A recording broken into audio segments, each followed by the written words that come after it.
1004 y algo. ¿De qué otra forma puedo darme cuenta si es un motor sincrónico o asincrónico? Viendo, por ejemplo, las bornetas.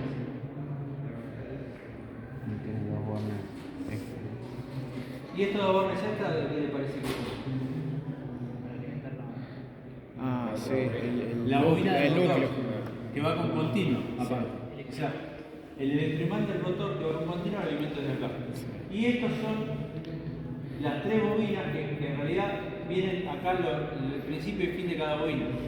Por eso tiene 6 bornes. Hay motores que tienen 3 bornes solo porque vieron la conexión estrella, por ahí está conectada internamente. Entonces solamente tengo 3 bornes. En esto vienen 6 bornes porque lo puedo conectar en estrella o en triángulo.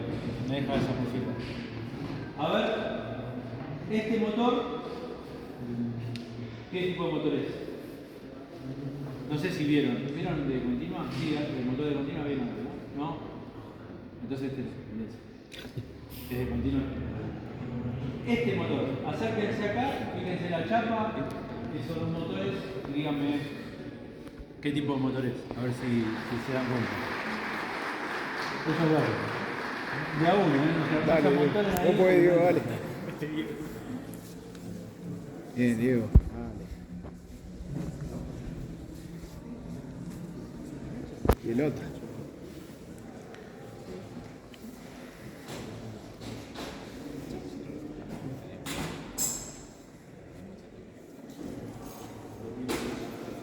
¿Cómo? 1870, ¿no? Ajá, y entonces Sincrónico.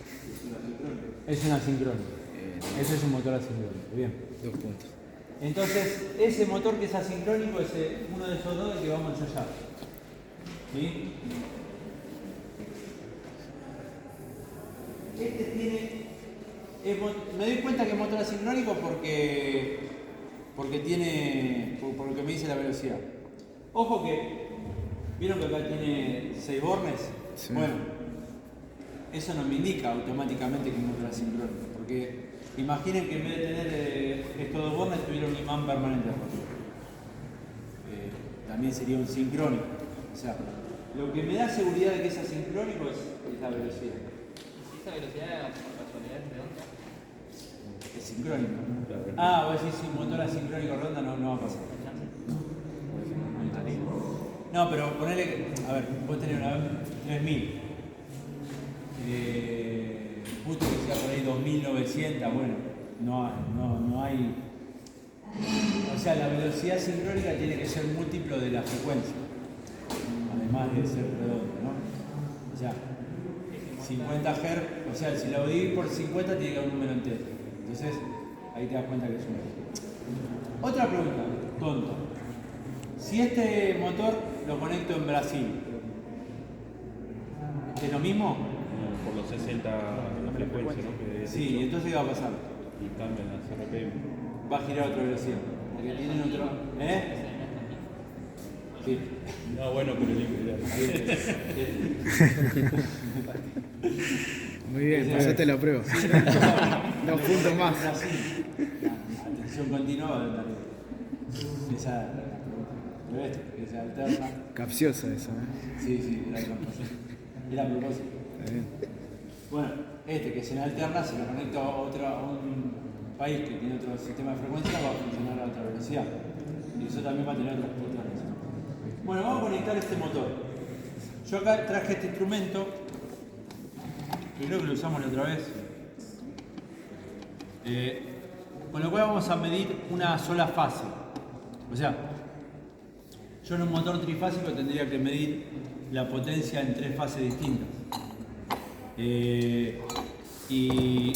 eso se hace generalmente con un método que se llama método de Aron,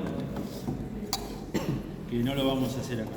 Entonces vamos a medir la potencia en una sola fase y el resultado que nos dé lo vamos a multiplicar por 3. ¿Tá? Vamos a usar ese método, que no es un método muy ortodoxo. Entonces, yo lo que tengo que hacer ahora es, a ese motor, que ustedes lo van a conectar ustedes, lo voy a conectar también en estrella. A ver, ¿lo puedo conectar en estrella o en triángulo? Acá la chapa me dice, a ver si podemos llegar a deducir esto entre todos. Me dice que el motor funciona con 380 volts. O sea, me dicen la tensión es 380 volts. Esa tensión es... A ver, espérenme que eso puede llegar a ser un problema. 380 volts. ¿Qué significa que la chapa me diga 380 volts? ¿Esa tensión de qué es? Trifásico. Pero esa es la tensión a la que tiene que estar sometida la bobina. En realidad. Y para que una bobina esté sometida a 380 volts, ¿cómo tiene que estar conectada a la red? ¿En estrella o en triángulo? A ver si se dan cuenta. No es tan fácil de ver, pero por ahí se dan cuenta. ¿Y cada bobina en una fase? ¿Cómo en una fase? Vos lo tenés entre una fase, una conexión posible es entre una fase y entre el centro de estrella. Eso sería en estrella. La otra conexión posible sería entre una fase y otra fase. Eso sería en triángulo. Si la bobina tiene que estar conectada a 380 volts para funcionar, ¿en qué tiene que estar conectado este motor? ¿En estrella o en triángulo? ¿Dónde tengo 380 volts? ¿Entre qué? No sería el triángulo porque la tensión de fase es igual a de... Bien, tiene que ser en triángulo, porque yo en la 380 tengo entre una fase y otra. Entre fase y neutro, ¿qué tengo? ¿Qué tensión tengo? 220. O sea que si yo este lo conecto en estrella, la bobina va a quedar a 220. Pero acá el motor me dice que es de 380. O sea que para que la bobina me quede a 380, este motor tiene que funcionar en triángulo. A ver este otro motor. También es 380. Este es un problema porque yo lo pensaba conectar en estrella. Pero bueno, porque si lo conecto en triángulo, no puedo medir la tensión de una fase, porque la tensión de línea es la suma de la... No puedo medir la corriente de una fase. La corriente de línea es la suma de la corriente de dos fases. En cambio, si lo conecto en estrella, la corriente de línea es igual a la corriente de fase, y ahí me facilita la conexión. Pero yo ya venía pensando hacerlo en este, voy a ver si veo otro que se puede usar, y si no lo hacemos igual en este.